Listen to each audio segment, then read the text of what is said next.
মাজেদ, সম্প্রীতি সমাবেশে কি বলছেন বক্তারা, বিস্তারিত জানাবেন। সামিয়া, আপনি নিশ্চয়ই জানেন যে আসলে সারা দেশের বিভিন্ন জায়গায় নানা ধরনের হিন্দু সম্প্রদায়ের পরিবারে এবং তাদের ব্যবসা প্রতিষ্ঠানে সহিংসতার ঘটনা ঘটেছে। তবে ব্যতিক্রম হচ্ছে লালমনিরহাট।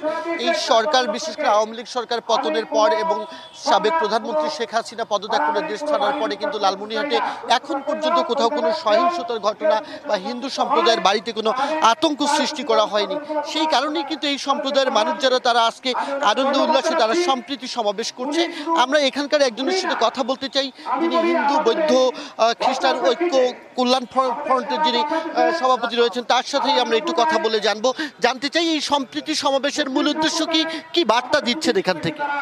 সম্প্রীতি অনুষ্ঠানের মূল উদ্দেশ্য হচ্ছে যে বাংলাদেশে হিন্দু, মুসলমান, বৌদ্ধ, খ্রিস্টান সকল শ্রেণীর মানুষ আমরা অত্যন্ত ভালো আছি এবং শান্তিতে আছি।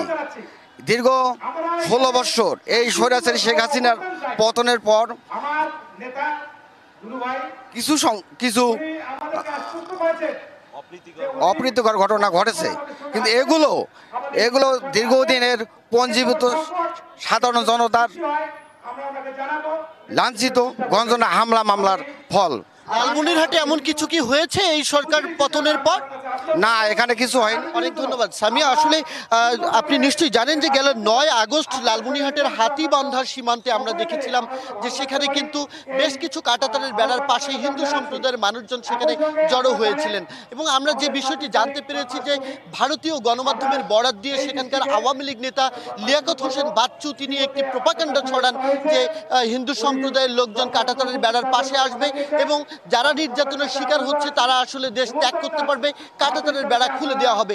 এই প্রোপাগান্ডা ছড়ানোর পর সেখানে বেশ কিছু হিন্দু সম্প্রদায়ের মানুষ কয়েকশো জন জড়ো হন এবং পরবর্তীতে দেখা যায় বিষয়টি সম্পূর্ণ গুজব এবং তাদেরকে সেখানে ভুলণ্ঠিত করা হয়েছে। এই যে গুজব, এই গুজবের বিরুদ্ধে সমস্ত হিন্দু সম্প্রদায়ের মানুষ ঐক্যবদ্ধ হয়ে আজকে সম্প্রীতি সমাবেশ করছেন এবং এটির নেতৃত্ব দিচ্ছেন। মাজেদ, ধন্যবাদ আপনাকে আমাদের সাথে যুক্ত হওয়ার জন্য।